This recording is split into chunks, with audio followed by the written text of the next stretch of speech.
Halo, rekan-rekan mahasiswa sekalian. Hari ini kita akan belajar tentang konsep redistribusi pendapatan dalam ekonomi publik dan bagaimana model pembelajaran Project-Based Learning atau PJBL bisa membantu kita memahami topik ini lebih dalam. Ayo, kita mulai. Pernahkah kalian bertanya-tanya mengapa ada orang yang sangat kaya sementara yang lainnya hidup dalam kemiskinan? Kesenjangan pendapatan yang semakin lebar ini menjadi salah satu masalah sosial yang serius di banyak negara. Untuk mengatasi masalah ini, pemerintah memiliki peran penting dalam melakukan redistribusi pendapatan. Redistribusi pendapatan adalah proses memindahkan sebagian pendapatan dari kelompok masyarakat yang lebih kaya ke kelompok masyarakat yang lebih miskin. Tujuannya adalah untuk mengurangi ketimpangan pendapatan dan meningkatkan kesejahteraan masyarakat secara keseluruhan.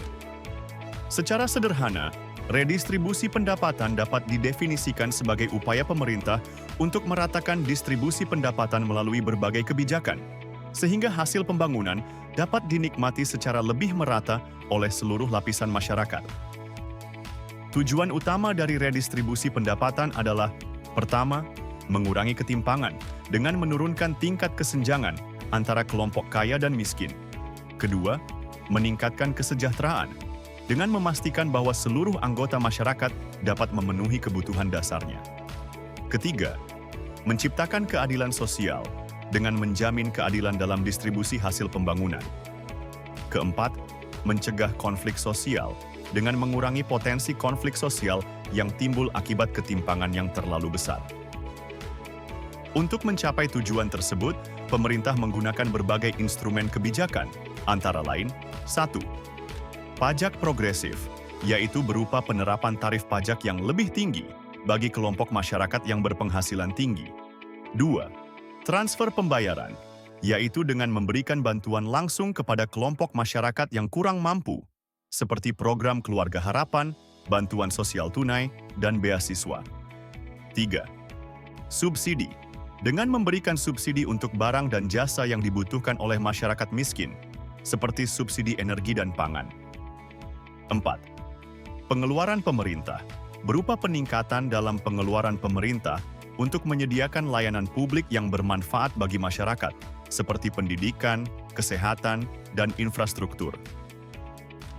Beberapa contoh program redistribusi pendapatan yang sering ditemui adalah: pertama, program Keluarga Harapan atau yang disingkat PKH, yaitu berupa pemberian bantuan tunai kepada keluarga miskin dengan syarat tertentu. Kedua, Kartu Indonesia Pintar (KIP), yaitu berupa pemberian bantuan biaya pendidikan kepada siswa dari keluarga miskin.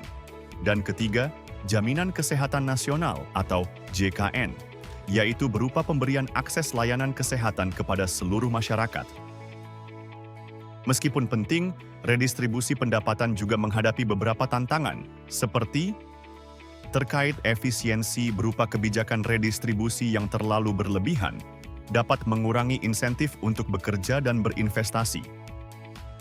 Pelaksanaan program redistribusi membutuhkan biaya administrasi yang cukup besar, dan adanya potensi terjadinya korupsi dalam pelaksanaan program redistribusi. Redistribusi pendapatan merupakan salah satu instrumen penting dalam mewujudkan keadilan sosial dan mengurangi ketimpangan. Namun, perlu diingat bahwa kebijakan redistribusi harus dirancang dengan hati-hati agar tidak menimbulkan efek samping yang tidak diinginkan. Pemerintah perlu terus melakukan evaluasi dan perbaikan terhadap program-program redistribusi yang ada. Dengan demikian, redistribusi pendapatan menjadi salah satu pilar penting dalam membangun masyarakat yang lebih adil dan sejahtera. Sekarang, bagaimana kita bisa memahami topik mengenai redistribusi pendapatan ini dengan lebih baik? Disinilah Project-Based Learning atau PJBL masuk. PJBL adalah metode pembelajaran di mana kalian akan belajar dengan mengerjakan sebuah proyek yang langsung berhubungan dengan materi. Ini adalah cara belajar yang efektif, karena kita bisa melihat penerapan nyata dari konsep yang kita pelajari. Dalam pembelajaran tentang redistribusi pendapatan, PJBL memungkinkan kita untuk tidak hanya memahami teorinya, tapi juga mempraktikkan cara-cara analisis kebijakan dan solusi yang mungkin dapat diterapkan oleh pemerintah. Mari kita lihat langkah-langkahnya. Pertama, dosen akan menjelaskan terkait kebijakan redistribusi pendapatan yang diterapkan oleh pemerintah dan isu terkait kebijakan yang dibuat. Lalu dosen memberikan kesempatan kepada mahasiswa untuk memulai pertanyaan esensial terhadap permasalahan nyata dan kompleks. Kedua, dosen membagi mahasiswa dalam beberapa kelompok, lalu membimbing mahasiswa untuk merancang rencana pelaksanaan proyek atau mendesain pelaksanaan proyek. Dosen mengarahkan agar masing-masing kelompok mempunyai topik yang berbeda agar dihasilkan keragaman judul proyek. Ketiga, mahasiswa mulai merencanakan dan menyusun jadwal pelaksanaan proyek dalam bentuk mini riset. Dosen membimbing agar tahapan pelaksanaan proyek sesuai mekanisme yang sudah ditetapkan.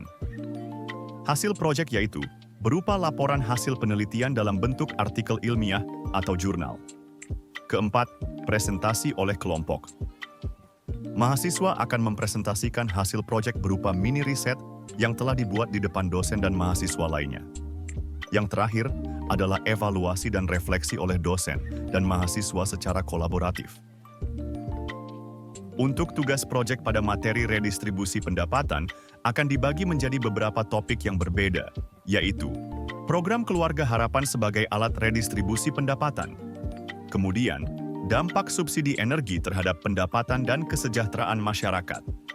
Lalu ada redistribusi pendapatan melalui pajak penghasilan, evaluasi program bantuan sosial selama pandemi COVID-19 dan peran dana desa dalam redistribusi pendapatan. Demikianlah penjelasan mengenai model pembelajaran berbasis project-based learning dengan materi redistribusi pendapatan pada mata kuliah ekonomi publik. Semoga kalian terinspirasi untuk belajar dan menganalisis lebih dalam tentang kebijakan publik dan perannya dalam meningkatkan kesejahteraan masyarakat.